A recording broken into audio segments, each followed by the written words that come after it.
मैं तो जा रही हूँ, लेकिन मैं वापस जरूर आऊंगी और तुम लोगों को भी मैं मार डालूंगी।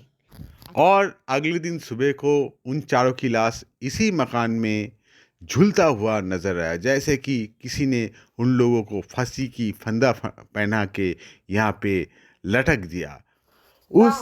कहानी को पढ़ने के बाद, यानी कि उस किताब को पढ़ने के बाद, वो पांचों दोस्त सो गई।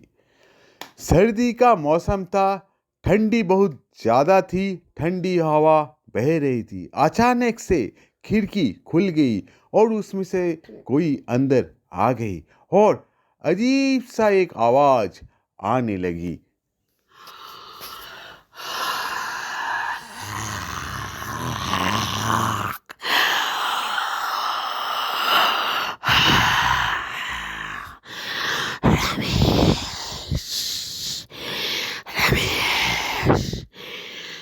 क्या तुम सो गए हो? क्या तुम सो गए हो?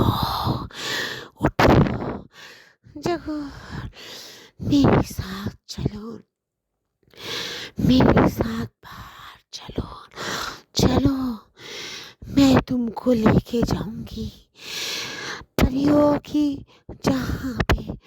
चलो, मेरे साथ चलो, मेरे साथ चलो। नहीं नहीं नहीं, तुम कौन हो? अचानक से मुझे ऐसा क्यों डरा रहे हो? दोस्त लोग उठो उठो उठो, सुरेश, गणेश, उठो उठो, नीलेश, उठो उठो उठो, देखो कौन आया है। कोई नहीं उठेगा, कोई नहीं नींद से जागेगा। तुम मेरे साथ चलो, मुझे तुमसे बहुत प्यार है। चलो मेरे साथ चलो, आओ, आओ। हाँ, चलो, चलो, मैं तुम्हारे पीछे पीछे आता हूँ। आओ, मेरे पीछे पीछे आओ, आओ बगीचे में आओ। देखो कैसी चांदनी रात है, कितनी खूबसूरत जहाँ है, कितनी अच्छा मौसम है, कितनी ठंडा हवा है। हाँ, मुझे दिख रहा है, तो फिर चलो ना मेरे साथ। मैं आ रहा हूँ। ऐसे भी तुम बहुत खूबसूरत हो। तुमको देख के तो लगता है तुम परी हो, जन्नत की परी हो। इतने खूबसूरत लड़की मैं ज़िंदगी में कभी नहीं देखा। मैं तुम्हारे साथ आऊँगी, ज़रूर आऊँगी। हाँ, मुझको पता है कि मैं बहुत खूबसूरत हूँ। मुझको जो भी देखता है ना, मैं उसे ही भा जाती हूँ।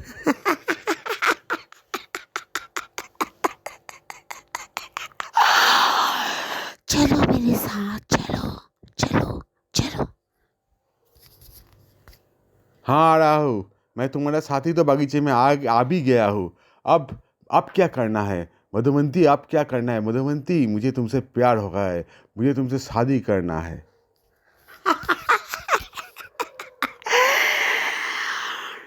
तुमको मुझसे प्यार है, तुमको मुझसे शादी करना है, तो एक काम करो, वो जो दूर कुआं है ना, उसमें चढ़ जाओ। उस खाई में गिर जाऊँ? खाई में गिर जाने से तो मेरा मौत हो जाएगा। कुआं कहाँ? वहाँ तो खाई दिख रहा है मधुमंती। खाई में गिर जाऊंगा तो मौत हो जाएगा मेरा। मेरा मौत हो जाएगा तो कैसे मैं तुम्हारे साथ फिर शादी करूंगी? मरोगे तभी तो शुरू करोगे। अरे तुम अगर मर जाओगे तभी तो तुम मुझसे शादी करवाओगे ना। कैसे? वो कैसे?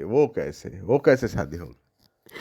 नहीं, मुझको तुमसे बहुत प्यार है, तुम मुझको बहुत पसंद हो।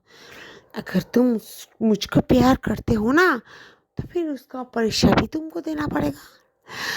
तुमको ये दिखाना पड़ेगा कि तुम मुझसे बहुत सच्चा प्यार करते हो। चलो, दिखाओ, उधर जाओ, खाई में गिर खाई में गिर जाओ, गिर जाओ ना। ठीक है मधुमंती, मैं गिर जाता हूँ। प्रधान जी, जल्दी चले आइए। हम लोगों का दोस्त रमेश सुबह से गायब हो चुका है।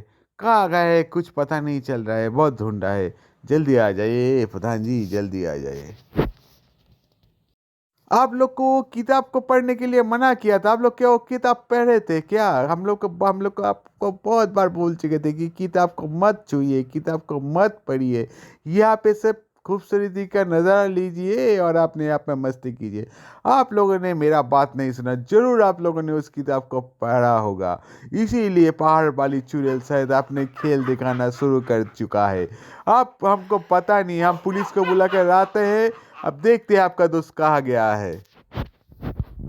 ओ प्रधान जी, ये रमेश तो खाई में गिर के मर चुका है। अब तो ये लोग भी नहीं जा सकते हैं यहाँ से बाहर, जब तक हम का लोगों का इन्वेस्टिगेशन कंप्लीट नहीं होता है। क्या पता इन लोगों ने ही शायद रमेश को वहाँ पे धकेल दिया है और फिर सुबह को आपको फ़ोन किया है। देखिए, पुलिस तो भूत प्रेतों में विश्वास नहीं करते। पहले का दरोगा था जो भूत प्रेतों में विश्वास करते थे, लेकिन मैं वैसा दरोगा नहीं हूँ। मैं भूत प्रेतों पे विश्वास ज़्यादा नहीं करता हूँ। ज़्यादा क्या, मैं कुछ भी विश्वास नहीं करता हूँ।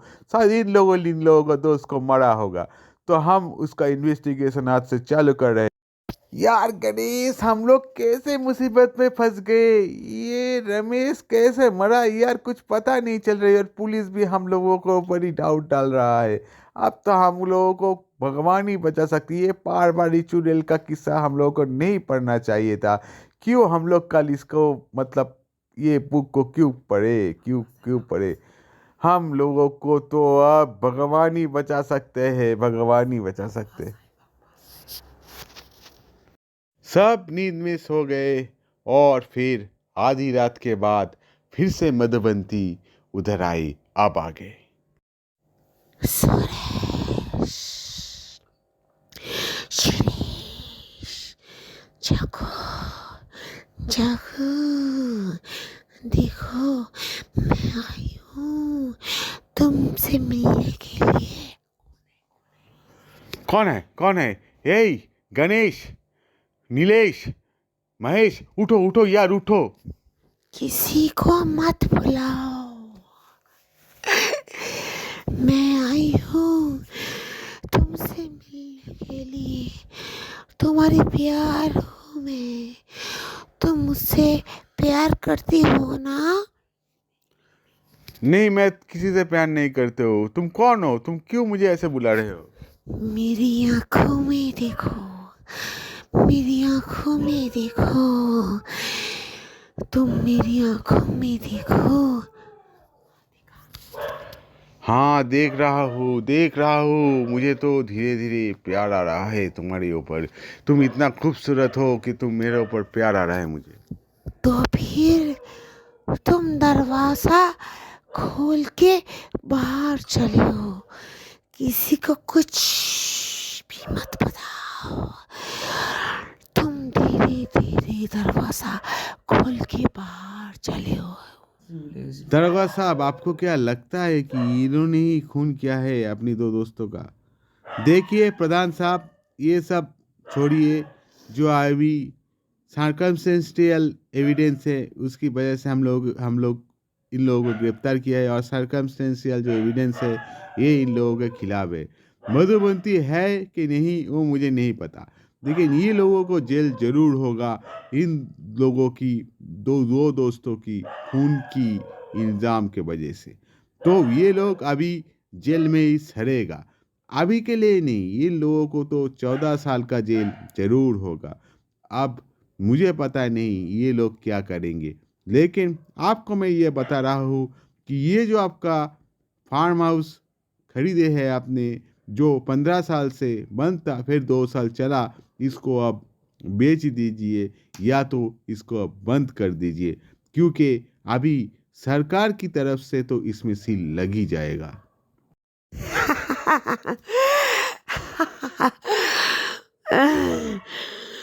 मुझे तो हर मर्द से नफरत है। वो दो तो मर गया है और वो तीनों को जेल हुआ है। मुझे पता है वो तीनों खून नहीं किया है, लेकिन ये भी तो मजे का बात है ना कि वो मर्द है। मुझे हर कोई मर्द से नफरत होता है। मेरी मौत तो उस लोगों की वजह से हुआ है ना। अब देखो, चलो मैं क्या करती हूँ, मधुबंती क्या करता है। अब तो प्रधान की बारी है भाई, वो ही तो मुझको जगाया। जगाया है। अब मैं उसको मार डालूंगी। मैं मधुमंती हूँ, ये मेरी दुख भरी दास्तान है। अब मैं क्या बोलूं, तुम लोग सुन रही हो। अब देखो तुमको कैसा लगती है ये मेरी दुख भरी कहानी, अच्छा या बुरा, ये तो मुझे पता नहीं है।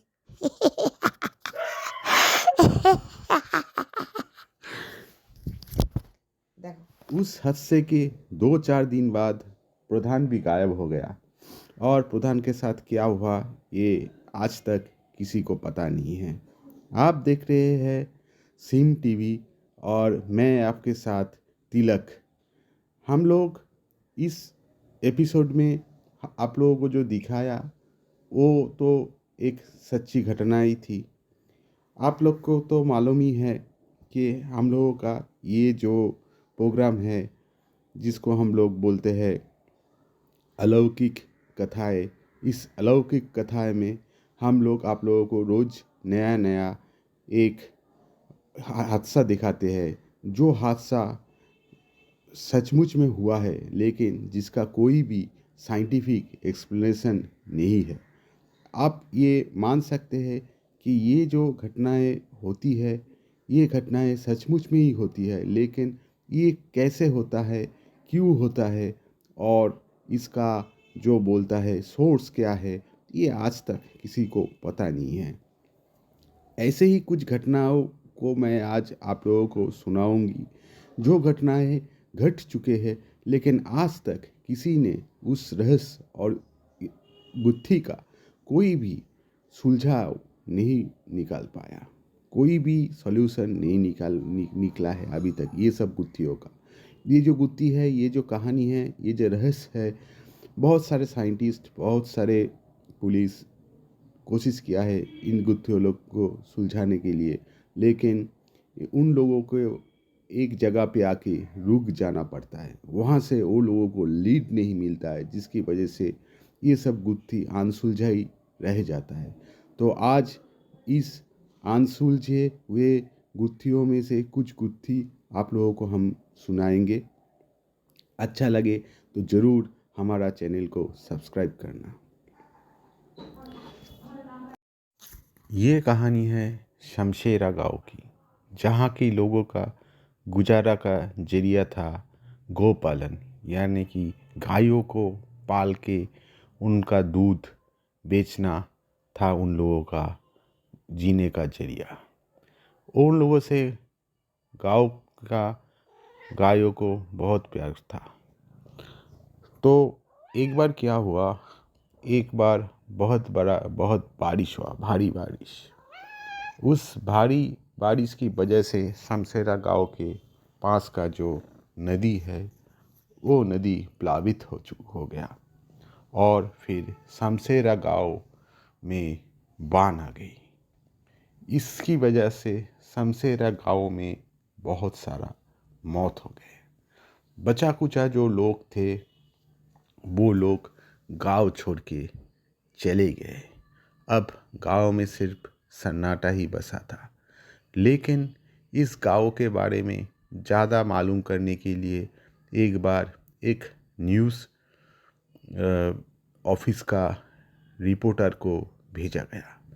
तो वो जो खबर की चैनल की रिपोर्टर उधर गए, उसके साथ एक बहुत बड़ा हादसा हो गया। अब हम बताएंगे ये सब कैसे हुआ। न्यूज़ रिपोर्टर को उसकी चैनल से बोला गया कि शमशेरा गांव में जाके इस बार जो भारी बारिश हुआ है और उसकी वजह से जो लोगों का मौत हो गया है और गांव में जितना भी नुकसान हुआ है वो सब का एक रिपोर्ट बना के ले आने के लिए रिपोर्टर निकल पड़ा शमशेरा गांव के लिए। दिंगाम्बा शहर से उसने ट्रेन पकड़ा और फिर शमशेरा गांव के स्टेशन में वो उतर गए। स्टेशन में पूरा ही सन्नाटा था और जब शमशेरा गांव के स्टेशन में पहुंचा तब शाम के 6 बज चुके थे। अंधेरा था चारों तरफ, सिर्फ स्टेशन मास्टर का घर में ही बत्ती जल रहे थे। तो वो जाके स्टेशन मास्टर से पूछा कि मुझे शमशेरा गांव जाना है, कैसे मैं जाऊँ। तब स्टेशन मास्टर ने बोला शमशेरा गांव तो पूरा मतलब उजाड़ चुका है, उधर जाके आप क्या करोगे। तो उसने बोला कि मुझे रिपोर्ट बनानी है, आज तो शाम हो चुका है, आज शायद मैं रिपोर्ट नहीं कंप्लीट कर पाऊँगा, लेकिन कल सुबह को मैं एक रिपोर्ट तैयार करूँगा जितना नुकसान हुआ है शमशेरा गांव के, इस नुकसान के बारे में। तब स्टेशन मास्टर ने इसको बोला कि अब गांव में जाने के लिए कुछ शायद नहीं मिलेगा, एक रिक्शा या 2 रिक्शा मिल भी सकता है, लेकिन वो भी किस्मत का बात है। उसको ये भी बोला कि वो स्टेशन मास्टर के साथ ही अपनी घर चले जाए और स्टेशन मास्टर के साथ ही उसके घर में रह जाए आज के दिन के लिए, फिर सुबह को निकल जाए रिपोर्ट बनाने के लिए। वो राजी हो गए, उसके पास और कोई चारा भी नहीं था, इसलिए वो स्टेशन मास्टर के साथ उसके घर चले गए। रास्ते में उसने देखा बांध की वजह से पूरा गांव में अभी भी पानी पानी ही था। गांव का कोई भी घर में बत्ती नहीं जल रहा था और इधर उधर से लोमड़ियों का आवाज़ भी आ रहा था, जैसा इतना सन्नाटा, इतना सुनसान जैसे उसने कभी कहीं नहीं देखा था। और एक अजब सा उसको महसूस भी हो रहा था, जैसे कि आसपास से कोई कुछ बोल रहा है, कोई रो रहा है, ऐसा उसको महसूस हो रहा था। उसने स्टेशन मास्टर को बोला तो स्टेशन मास्टर ने बोला बहुत सारे मौत हो चुका है और ये सब जो मौत है ये तो नॉर्मल नेचुरल डेथ नहीं है, ये तो सभी बोल सकते हैं अननेचुरल डेथ है। इसकी वजह से गांव में थोड़ा प्रॉब्लम भी चालू हो चुका है। रात को इसीलिए जो बचा कुचा लोग है वो निकलता नहीं है। और उसको ये भी बोला कि उसके घर में जाने के बाद रात को कोई आवाज़ आए, बाहर से कोई बुलाए, कुछ बोले तो उसको उसको नहीं सुनना है, वो सबको इग्नोर करके रखना है, सिर्फ सोना है और खा पी के सो जाना है और सुबह को उठ कर न्यूज़ करके निकल जाना है। ये सब बोलते हुए स्टेशन मास्टर उस घर पे उसको ले गए। स्टेशन मास्टर के साथ वो उसके घर में गया। स्टेशन मास्टर अकेला ही रहता था, वह और कोई नहीं रहता था उसके साथ। उन लोगों ने रात का खाना खाया, उसके बाद स्टेशन मास्टर ने उसको बोला, उसको एक घर में सोने के लिए जगह दी और स्टेशन मास्टर अपनी सोने की घर में चले गए और उसको बार बार ये बोल के गए रात को कोई आवाज़ आए, कुछ भी हो तो बाहर मत निकलना। उस रिपोर्टर जो घर में सो रही थी उसके पास में ही एक बैल्कोनी थी, जिस बैल्कोनी से दूर दूर तक दिखाई देती थी। स्टेशन मास्टर की जो घर थी वो एक खेत के पास थी, तो उस बैल्कोनी से वो पूरा खेत दिखाई देता था। रात को वो लोग सो गए। फिर रात को अचानक से एक बहुत बड़ा शब्द आया, एक आवाज़ आया। एक आवाज़ होने से रिपोर्टर का नींद टूट गया। नींद से वो उठा, लेकिन उसको स्टेशन मास्टर का बात याद आ गया कि बाहर नहीं निकलना है, जो भी आवाज़ आए जैसी भी हो। उसके बाद उसने सुना दोनों लोग बात कर रहे हैं, जैसे 2 लोग बात कर रहे हैं। तो उसने उस टाइम पे ये थोड़ा अपना हिम्मत बनाकर थोड़ा बैल्कनी की तरफ देखा। उसको उसके देखने के बाद उसका उसका होश उड़ गए। वो देखा स्टेशन मास्टर के साथ कोई बाहर से बात कर रहा है, जिसका आधा शरीर मनुष्य का है और आधा शरीर गाय का है। यानी कि उसकी जो सर है वो सर गाय का है और उसका जो बॉडी है, उसका जो देह है, उसका हाथ पाँव जो है वो मनुष्य का है, लेकिन हाथ में नाल लगा हुआ था जैसे होता है गाय का। वो देख के उसका होश उड़ गया और वो जोर से चिल्लाते हुए वो उस घर से स्टेशन मास्टर की घर से निकल पड़े और भागते रहे। खेतों के बीच में से भागते भागते भागते भागते भागते भागते वो फिर सेंसलेस हो गए और एक जगह पे गिर गए।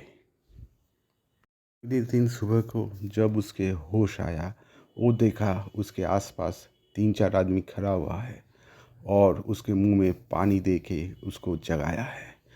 और पास में एक चाय का दुकान भी है जहाँ पे 2-4 जन बैठा हुआ है। फिर वो लोग उसको पूछा कि आप कौन हो, यहाँ पे क्यों आया हो। तब रिपोर्टर ने उन लोगों को बताया कि वो एक रिपोर्टर है और रिपोर्ट करने के लिए कल आया था शाम को, जब उसके साथ स्टेशन मास्टर का मुलाकात हुआ। और फिर वो स्टेशन मास्टर के घर चले गए रात बिताने के लिए और सुबह उठ को उसको रिपोर्टिंग करना था। तब वो लोग सुन के बहुत हैरान हो गए और उसको बोला स्टेशन मास्टर का भी तो मौत हो चुका है, तो कैसे वो स्टेशन मास्टर के साथ बात किया और कैसे स्टेशन मास्टर के साथ उसका घर में गया। नया स्टेशन मास्टर अभी तक अपॉइंट नहीं हुआ है। और ये सुन के वो न्यूज़ रिपोर्टर फिर से अपना होश खो बैठे। उसको फिर उन लोगों ने जगाया और बोला अभी के अभी इस गांव को छोड़ के चले जाए। और उसने उस रिपोर्टर ने उस हादसे को भी उन लोगों के बोला कि उसने एक मनुष्य को देखा जिसका सर था गाय का और पूरा शरीर था मनुष्य का। तब वो लोग बोला यहाँ का जितना भी गरू मर चुके हैं और जितना भी उसके पालने वाले मर चुके हैं, तो वो दोनों अब मरने के बाद एक हो गए हैं। मतलब कि पालने वाले की चेहरा बॉडी है और उसका गाय का सर उसके माथे पे है। अब ऐसे ही बॉडी लेके वो लोग रात को घूमते रहते हैं, क्योंकि ना तो उसका गाय का और गाय को पालने वाले का आत्मा को मुक्ति मिला है। जब तक उन लोगों को मुक्ति नहीं मिलता है वो लोग ऐसे ही घूमते रहेंगे। ये सुन के न्यूज़ रिपोर्टर बहुत ही हैरान हो गए और फिर वहाँ से अगली ट्रेन में वापस आ गए और आके सब कुछ उसकी जो एडिटर को बताया। और बताने के साथ साथ उसको बहुत जोर से बुखार भी आ गया और फिर वो हॉस्पिटल में एडमिट हो गए और उसके कुछ दिन बाद उस रिपोर्टर का भी मौत हो गया। यही था इस गांव का, शमशेरा गांव का किस्सा। कैसा लगा दोस्तों ये किस्सा, ज़रूर बताना। और अभी हम आप लोगों को और सारे किस्से बताएंगे। ये कहानी है एक शिकारी का जो हरिन शिकार करती थी और फिर हरिनों की मांस और खाल बेच के अपनी गुजारा करती थी। एक दिन वो हरिन शिकार करने जंगल में गया। उसके सामने एक हरिन आ गया। अक्सर हरिन इंसानों को देख के भागता रहता है, लेकिन वो हरिन उसको देख के नहीं भागा, उसके सामने आने लगा। तब वो अपनी बंदूक उठाया और हरिन को मारने के लिए तैयार हुआ। तब हरिन ने मनुष्य की भाषा से बोला मुझे मत मारो, मुझे मत मारो, मैं एक शापित देव हूँ, तुम्हें जो चाहे मुझसे ले लो। मेरा छाप मोचन तभी होगा, साप से मैं तभी मुक्त होगा जब मैं किसी को बहुत सारे चीज़ दान कर दूँ। तुम मुझसे मांगो, क्या मांगना चाहते हो, तुम मांगते रहो और मैं देता रहूँ। ऐसा करते करते एक दिन मुझे अपना मेरे सांप से मुक्ति मिल जाएगा और फिर मैं चला जाऊंगा। ये सुन के शिकारी बहुत ताज्जुब हुआ और हरिन से 1 केजी का सोने के अशरफिया मांगा। तो हरिन ने झट से उसको एक थैली में सोने की अशरफिया दे दी। वो शिकारी बहुत खुश होके घर चले आया और उसको बीवी को बोला कि ऐसा उसको एक हरिन मिला है जिस हरिन से मांगने से सब कुछ मिलता है। उसका बीवी बहुत ही लालची थी। उसने उसको बोला हमारे लोगों के पास अच्छा मकान नहीं है, ज़्यादा ज़मीन जायदाद भी नहीं है, तुम कल जाके उस हरिन को बोलो कि हम लोगों को एक अच्छा मकान दे दे पहले। तो फिर अगले दिन शिकारी फिर से गया और हरिन को पुकारा तो हरिन उसके सामने चले आया और हरिन को उसने बोला कि मुझे एक अच्छा सा बंगला चाहिए।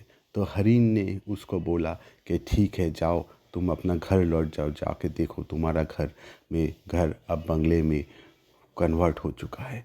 तो वो घर वापस जाके ताज्जुब हो गया, देखा उसका एक आलीशान बंगला हो गया है जहाँ पे उसका एक कुठरी थी, एक छोटा सा मकान कुठरी थी, वहाँ पे एक आलीशान मकान हो गया है और उसके बीवी उस मकान के दरवाजे पे खड़ा है और बहुत ही खुश है।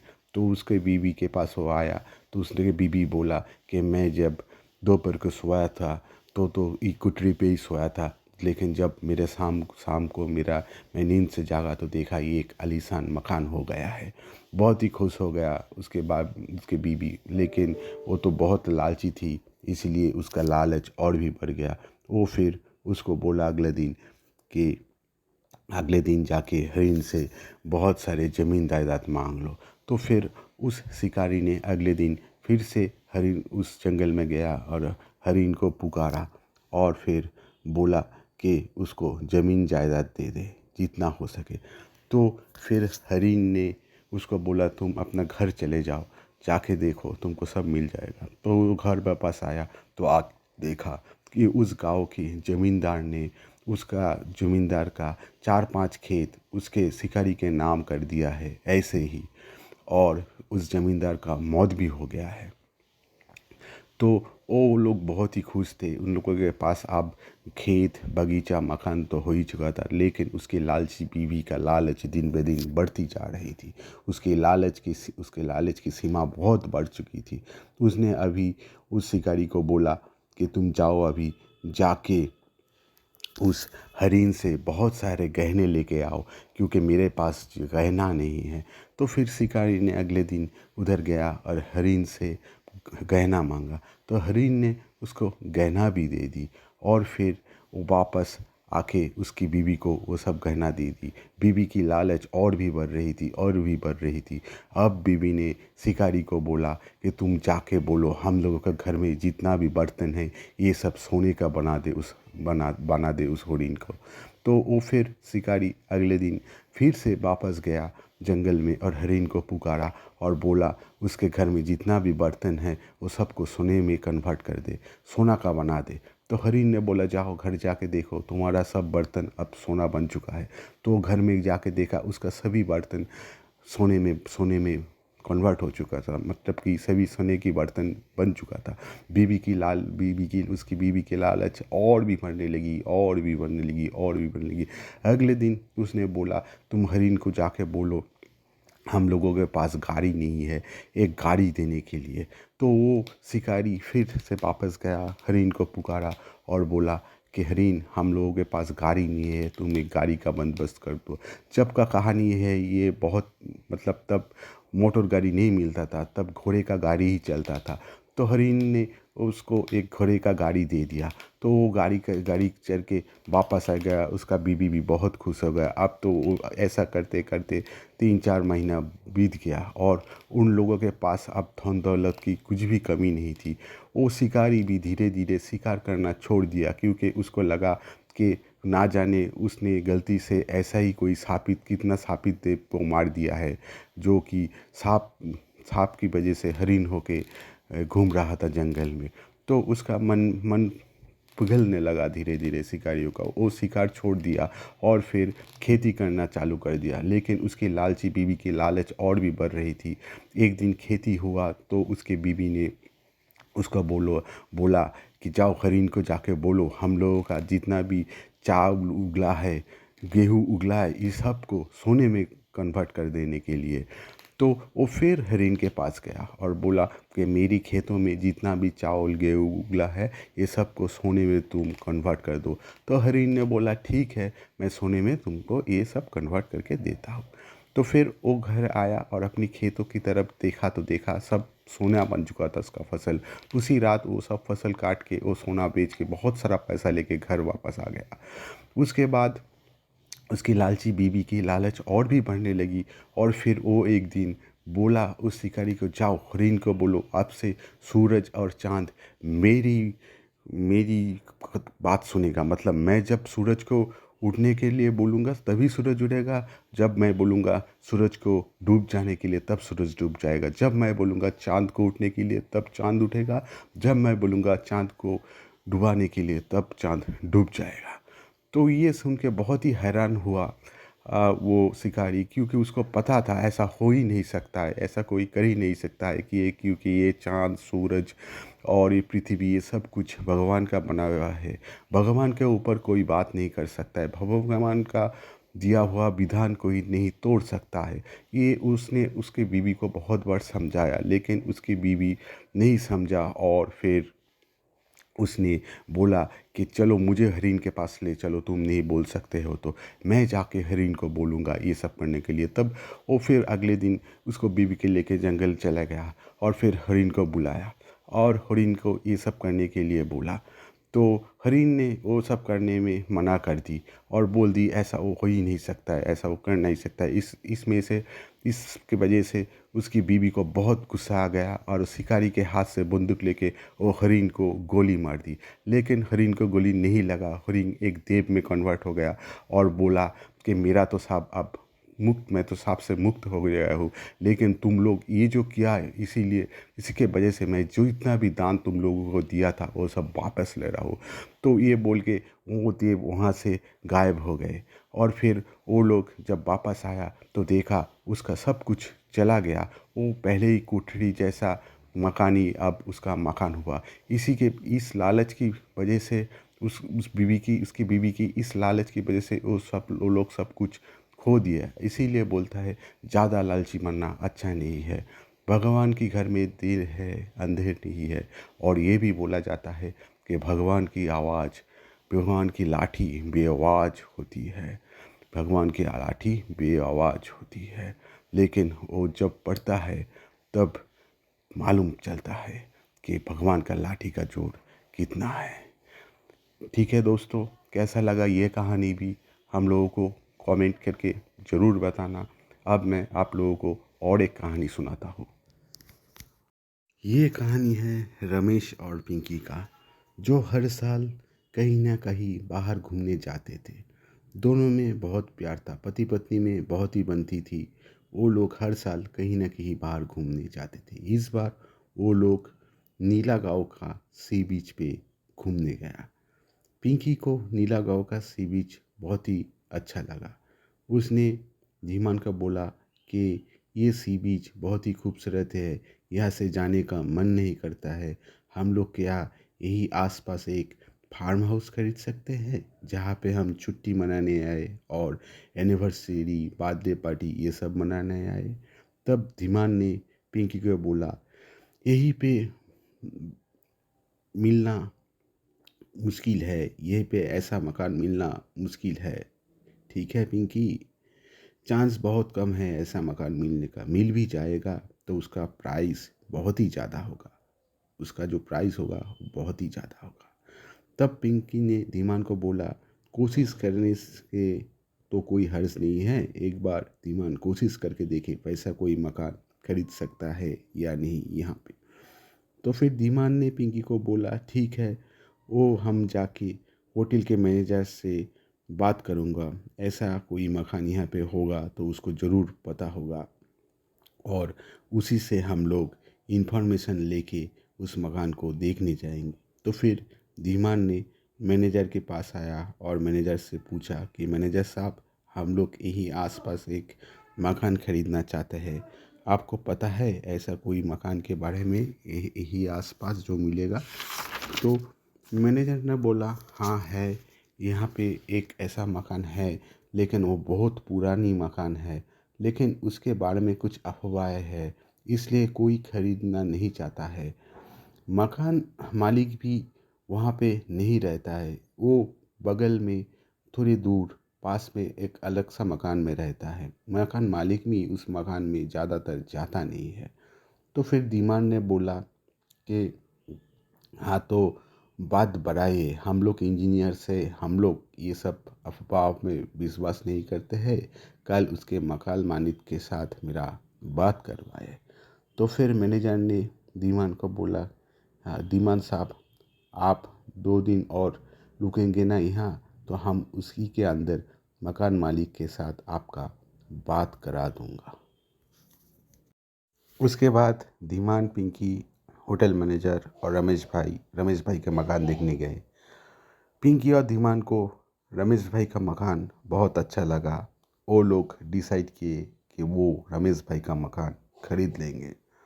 उसके 2 दिन के अंदर ही वो लोग रमेश भाई का मकान खरीद लिया और फिर नीला गांव से वापस आ गया। और फिर 6 महीने बाद अपना एनिवर्सरी मनाने वो फिर से उस मकान पे गए। उस लोगों को बहुत अच्छा लगा मकान। थोड़ा बहुत दोस्तों को भी वो लोग इनवाइट किया था एनिवर्सरी में, तो शाम को एक पार्टी भी रखा था। तो वो पार्टी भी बहुत अच्छा हो गया।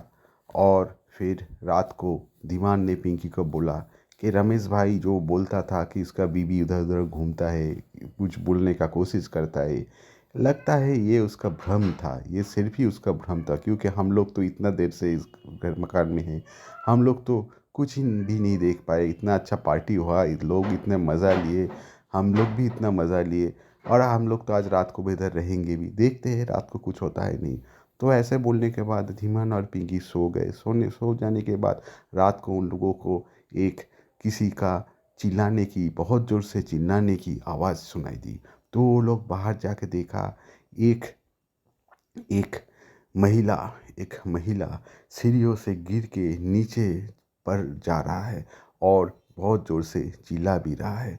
तो वो लोग उसको देख के समझ गया कि ये और कोई नहीं, ये रमेश जी का बीबी है, जिसका आत्मा का मुक्ति नहीं हुआ है।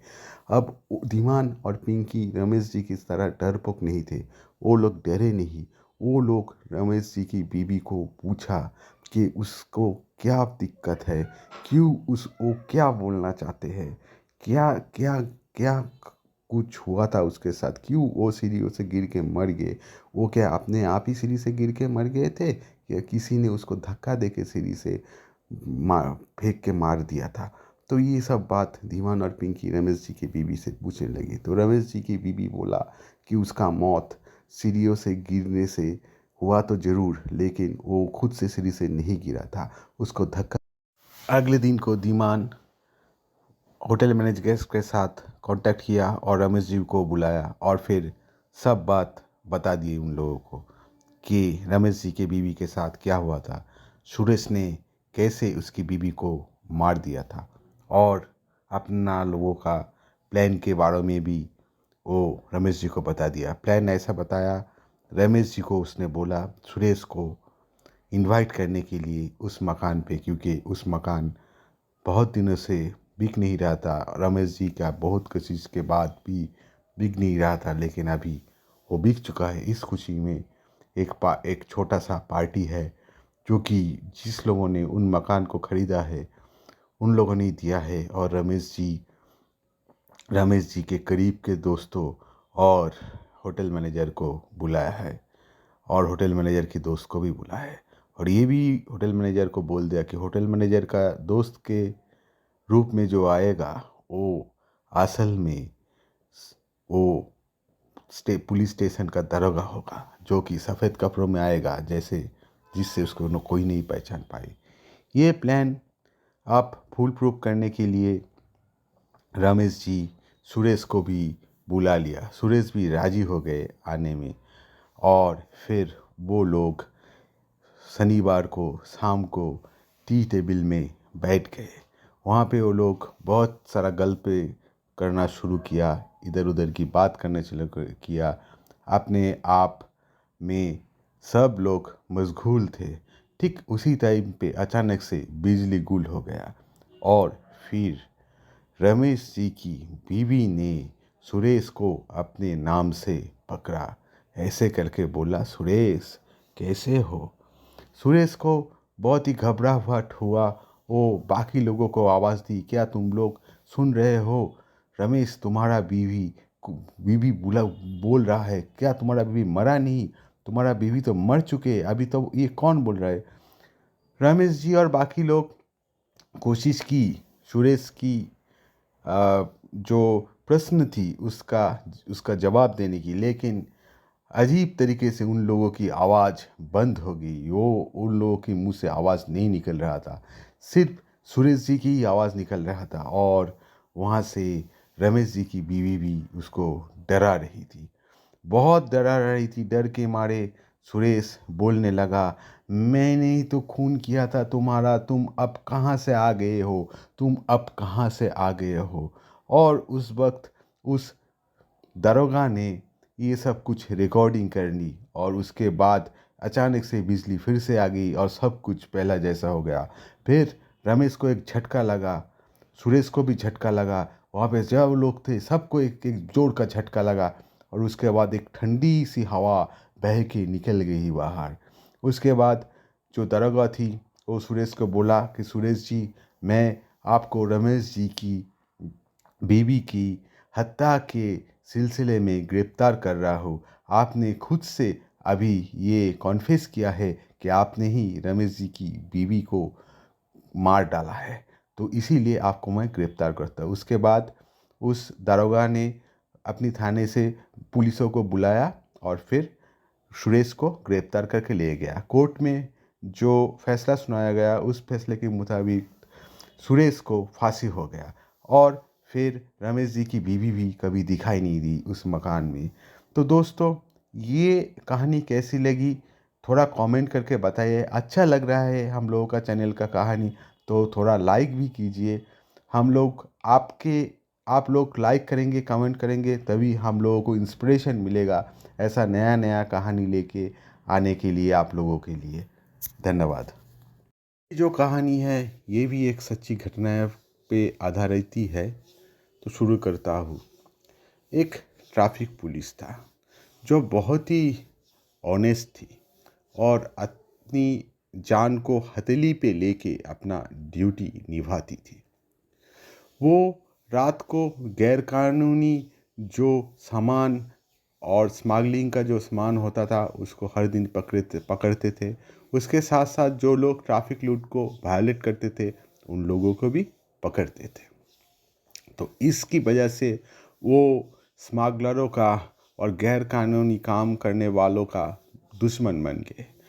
वो गैर कानूनी काम करने वाले और स्मगलर लोग डिसीजन लिया को इस ट्रैफिक पुलिस को मारना है। तो वो प्लान के मुताबिक एक दिन एक लॉरी लेके उसी रास्ते से गुजर रहा था जहाँ पे वो ट्रैफिक पुलिस ड्यूटी में थे। ट्रैफिक पुलिस लॉरी को रोकने की कोशिश करता है तो लॉरी ट्रैफिक पुलिस को पीस के चला जाता है। वहीं पे उसका मौत हो जाता है। लेकिन मौत के बाद भी वो ड्यूटी करना नहीं छोड़ता है। उस रास्ते पे हर रात को वो ड्यूटी करता रहता है। एक दिन एक टैक्सी वाला ट्रैफिक रूल तोड़ के उस रास्ते से गुजर रहे थे। ट्रैफिक पुलिस ने उसको हाथ दिखाया। फिर वो टैक्सी वाला रुक गए और रुकने के बाद अचानक से देखा कि वो ट्रैफिक पुलिस उसके पीछे की सीट में बैठा हुआ है। वो देख के वो टैक्सी वाला वहीं पे सेंसलेस हो गए, अपना होश खो बैठे। उसके अगले दिन को उसको जब बाकी पुलिस लोग हॉस्पिटल ले गए तो वो उस अपना किस्सा सुनाया। किस्सा सुन के किसी की भी ये विश्वास नहीं हुआ और फिर वो टैक्सी वाला को बोला कि तू तो ट्रैफिक रूल तोड़ के जा रहा था, इसीलिए शायद तू ये सब किस्सा बना रहा है, चल तू फाइन दे और निकल। ये ऐसा बोल के उसको फाइन दे के निकाल दे। उसके बाद एक दिन एक काले रंग का गाड़ी में सोने का स्मगलिंग हो रहा था और वो लोग देख रहे थे कि रास्ता अब साफ है, जल्दी से निकलने की कोशिश कर रहे थे। तभी बीच में वो ट्रैफिक पुलिस फिर से आ गए। वो ट्रैफिक पुलिस को धक्का मार के निकलने की कोशिश किया। ट्रैफिक पुलिस को धक्का मारा लेकिन धक्का नहीं लगा और फिर देखा सामने के सीट में वही ट्रैफिक पुलिस बैठा हुआ है। वो उस ड्राइवर की कंधे पे हाथ रखा और बोला, मैं एक बार मर चुका हूँ, दूसरी बार मुझे कोई नहीं मार सकता। ये बोलते ही वो ड्राइवर उधर ही सेंसलेस हो गए और गाड़ी भी रुक गए। और अगले दिन को पुलिस को वो काला गाड़ी के साथ बहुत सारे सोना मिला और ड्राइवर को भी वो लोग इन्वेस्टिगेट करने के बाद वो लोग जान पाए कि एक बहुत बड़ा गैंग है जो सोने का स्मगलिंग करते हैं और उस गैंग को पुलिस लोग पकड़ लिया। तो ट्रैफिक पुलिस मरने के बाद ऐसे ही अपना ड्यूटी चालू करता रहा। उसके बाद एक दिन ऐसा हुआ, एक लॉरी आया, उसमें भी स्मगलिंग का सामान थी और फिर ट्रैफिक पुलिस ने फिर वैसे ही करके उस स्मगलर्स को भी पकड़ दिया। लेकिन उसका एक्चुअल एम था कि उसको जिस क्रिमिनल ने मारा था, जिस लोगों ने मारा था, उन लोगों से बदला लेने का। तो इसीलिए वो इंतज़ार में थे कि कब वो दिन आए कि वो लोग फिर से आए, फिर से उसको मारे और वो अपना बदला ले ले। वो दिन कुछ दिन बाद ज़रूर आ गया, कुछ साल बाद वो दिन आया जबकि वो शैतान लोग फिर से अपना गैर कानूनी हथियार को स्मगलिंग करने के लिए उस रास्ते से गुजर रहे थे। तब ट्रैफिक पुलिस फिर से उन लोगों को रोका। वो लोग देखा कि इसको तो हम लोग मार डाले थे, ये फिर से कैसे जिंदा है? चलो फिर इसको फिर से, शायद ये मरा नहीं था तब इसको फिर से मार डाले। तो मारने की कोशिश किया तो उसका लॉरी चला ही नहीं, उधर ही रुक गया। और उसके बाद वो ट्रैफिक पुलिस उसके सामने गया, उसको बोला कि 1 साल पहले तो तूने मुझे मार ही चुका है, अब फिर से तू कैसे मारेगा? वो लोग अपना पिस्तौल निकाला और बहुत सारा गोली भी चलाया ट्रैफिक पुलिस के ऊपर, लेकिन आत्मा के ऊपर गोली का कोई असर नहीं होता है, इसीलिए उसका ऊपर भी कोई असर नहीं। उसके बाद ट्रैफिक पुलिस ने उस सबको गला दबा के मार दिया और उधर ही फेंक दिया। अगले दिन को पुलिस को पता चला कि ये लोग गैर कानूनी स्मगलिंग करते थे और वो ग्राउंड कानूनी स्मगलिंग वाला गैंग को भी पुलिस ने पकड़ लिया। उसके बाद कभी भी वो ट्रैफिक पुलिस उस रास्ते पे नज़र नहीं आए। दोस्त लोग, कैसा लगा यह कहानी ज़रूर कमेंट करके बताना। आप लोगों के लिए हम लोग ये नया कहानी रोज़ लेकर आएंगे। आप लोग कमेंट करेंगे, लाइक करेंगे, तभी तो हम लोग इंस्पायर्ड होंगे और आप लोगों के लिए नया कहानी लेकर आएंगे। ज़रूर कमेंट करना, ज़रूर शेयर करना, ज़रूर लाइक करना और सब्सक्राइब भी करना ऐसा नया कहानी सुनने के लिए।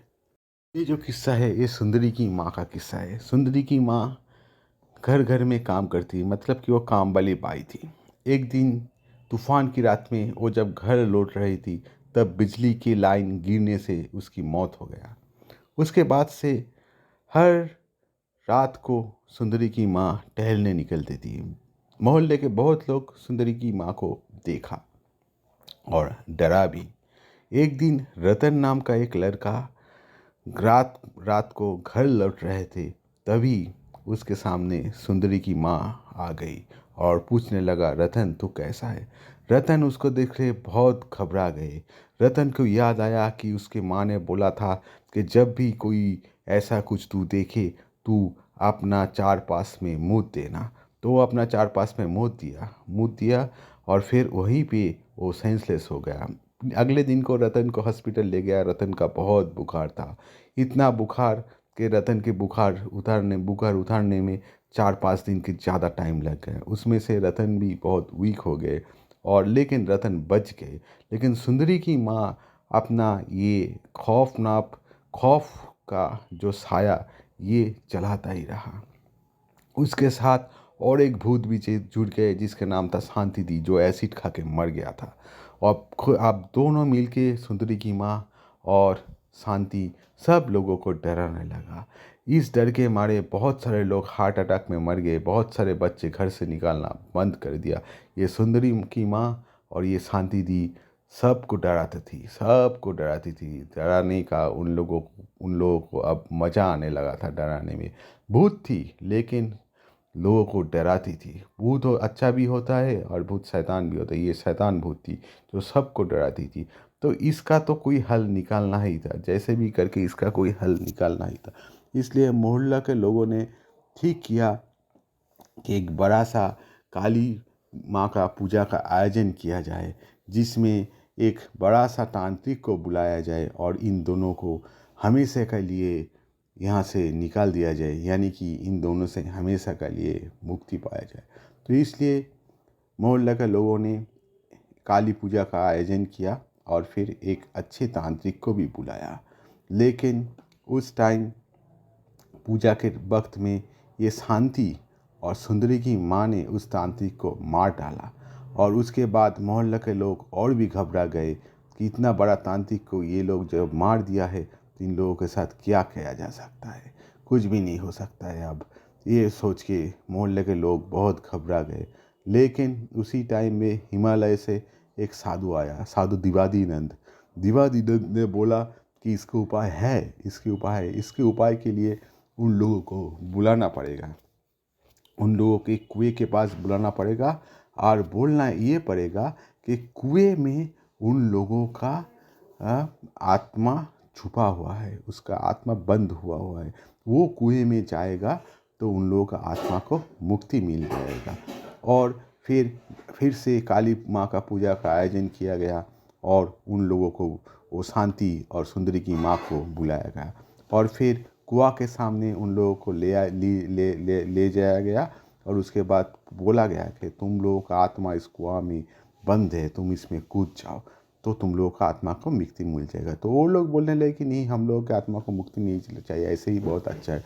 तो ऐसा ऐसा जब बोल रहा था तभी दिवादिनंद आके उन लोगों को धकेल दिया कुओं में और कुओं में जागते ही वो लोग हमेशा के लिए गायब हो गया। लेकिन ये जो कहानी है यह सब सच कहानी है, इसमें कोई भी रंग डाला नहीं है। आप लोगों को कहानी अच्छा लगता है तो आप लोग ज़रूर हम लोगों का इस चैनल को सब्सक्राइब कीजिए, लाइक कीजिए, ठीक, और फिर शेयर भी कीजिए। आप लोगों का लाइक, सब्सक्राइब और शेयर से ही हम लोगों को इंस्पिरेशन मिलेगा, जिससे हम नया नया कहानी हम आप लोगों के लिए रोज़ लेकर आएंगे। मेरे पास और भी बहुत सारा कहानी है, हम लोगों के पास और भी बहुत सारा कहानी है, लेकिन एक दिन में तो सब कहानी नहीं बोल सकते। इसके लिए हम लोगों को हर दिन आना पड़ेगा। हम लोग हर दिन के लिए ही ये शेड्यूल करते हैं कि आप लोगों को नया नया कहानी सुनाए। आप लोग रात को ये कहानी सुनिए या दोपहर की ये कहानी सुने, ये तो आप लोगों के ऊपर है। लेकिन हम लोग आपसे एक ही रिक्वेस्ट करेंगे, जब भी कहानी सुने एक बार थोड़े से छोटा सा रिक्वेस्ट है कि लाइक ज़रूर कर देना और सब्सक्राइब भी कर देना, जिससे कि हम लोगों को इंस्पिरेशन मिलता है नया नया कहानी ले आने के लिए। आप लोग हम लोगों को सपोर्ट करेंगे तभी तो हम लोग ग्रो कर पाएंगे। तो आज यहीं पे समाप्त करते हैं। धन्यवाद दोस्तों। आप लोगों को तो मालूम ही है, इस दुनिया में बहुत सारा किस्सा होता है, बहुत सारा कहानी होते हैं, बहुत सारी घटनाएं होते हैं जिसका कोई एक्सप्लेनेशन नहीं रहता है। साइंस जिसको एक्सप्लेन नहीं कर पाता है। बहुत कोशिशों के बाद भी वो सब कहानियों का और वो सब रहस्य का समाधान नहीं मिलता है। तो यही लेके हम लोगों का ये जो प्रोग्राम है, आपको मालूम ही है, आप लोग हम लोगों का सब्सक्राइबर है तो मालूम है, हम लोग रोज़ ही नया नया कहानी लेके आते हैं। तो आज आप लोगों के लिए और एक नया कहानी है। तो इस कहानी में आप जानेंगे कि कोई कैसे खून करने के बाद भी बच जाता है। टिमडुम, दिमदुम, किम्बुम और सिम्बुम चारों दोस्त थे, जिसको नौकरी मिला था अमेरिका में। वो लोग अमेरिका में गया, वहाँ पे नौकरी करना चालू कर दिया। वहीं पे राबाट्टा बोल के एक लड़का उन लोगों को रोज़ सताया करती थी। राबाट्टा का एक गैंग था, जिस गैंग में बहुत सारे क्रिमिनल शामिल थी।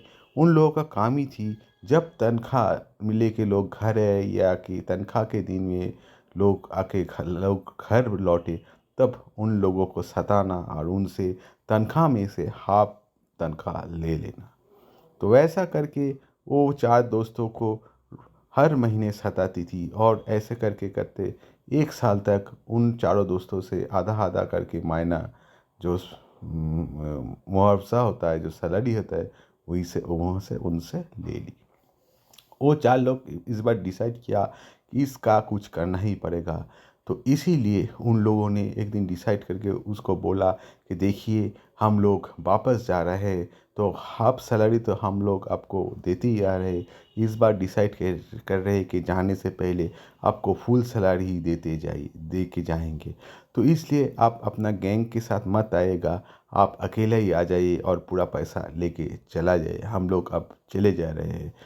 तो उसको ऐसा लगा कि हाँ, तो ऐसा ये लोग बोल रहा है तो हम जाए और इन लोगों से पूरा पैसा वसूल कर ले। तो वो लालच की वजह से आ गया। वो लोग उसको एक नदी के ऊपर ब्रिज में बुलाया था, वो लोग आ गया, वो आ गया। वो लोग क्या क्या इस बार वो लोग अपने पैसे से आधे महीने से आधा जो सैलरी है, सैलरी के आधे सैलरी से चारों ने बंदूक खरीद लिया, पिस्तौल खरीद लिया और ठीक कर लिया कि इसको इधर ही मार के ढेर करके हम लोग जाएंगे। तो वो शैतान उधर आया, वो चार लोग माउज़र वाला पिस्तौल लेके उसके ऊपर गोली चलाया, वो मर गया। उसको एक बस्ते में बांध के उस नदी में डाल दिया। अब अगले दिन न्यूज़पेपर में उसके मिसिंग के खबर आया, लेकिन पुलिस आज तक उन लोगों को गिरफ्तार नहीं कर पाई, इसीलिए कि कोई भी कोई भी पुख्ता प्रूफ नहीं था कि उन चारों दोस्तों ने उस शैतान को मारा था। तो ये था एक छोटा सा किस्सा। कभी कभी क्या होता है, हम लोगों को क्या होता है, हम लोगों को कोई प्रेशर डालता है, हम लोगों को टॉर्चर करता है तो हम लोग को सह लेता है, लेकिन सहने का भी एक सीमा होता है। जब वो सीमा पार कर जाता है तब हम लोग क्या करते हैं, हम लोगों के पास और कोई चारा नहीं रहता है। मान लीजिए कि आपको कोई धकेल रहा है, धकेलते धकेलते धकेलते धकेलते खाई के सामने ले आया, खाई के आपके पीछे खाई है, आप क्या करेंगे, आप तो उसको आपको धकेलना पड़ेगा ही, नहीं तो आप मर जाएंगे। अब ये शायद सबको मालूम नहीं है, ये सब सोचेगा कि ये क्राइम है, लेकिन ये क्राइम नहीं है, सेल्फ डिफेंस है। सेल्फ डिफेंस के लिए आप कुछ भी कर सकते हैं, आप तो नहीं तो आप खुद ही मर जाएंगे खाई में। कोई क्रिमिनल आपको धकेलते धकेलते खाई के सामने तक ले आया और आप कुछ नहीं किया, आप खाई में गिर गए। उससे तो अच्छा है कि आप क्रिमिनल को एक झटके से उस खाई में गिरा दिया, कि उसकी एब्डोमेन में एक लात मार दे कि जैसे वो क्रिमिनल मर जाए या क्रिमिनल को कुछ भी हो जाए। तो self defence is something, crime is something. So we always say, don't don't don't try to be a criminal, don't try to be an honest man, because honesty is the best policy. And don't inspire criminals and crimes, because we hate crimes and criminals. So don't allow anybody to do any crime. Please hate crime and hate criminals, and be confident and do your self defense. Once you know how to do self defense, then you can fight with crime and criminal. When our society will be cleared from crime and criminals, we will get a Ethiopia here.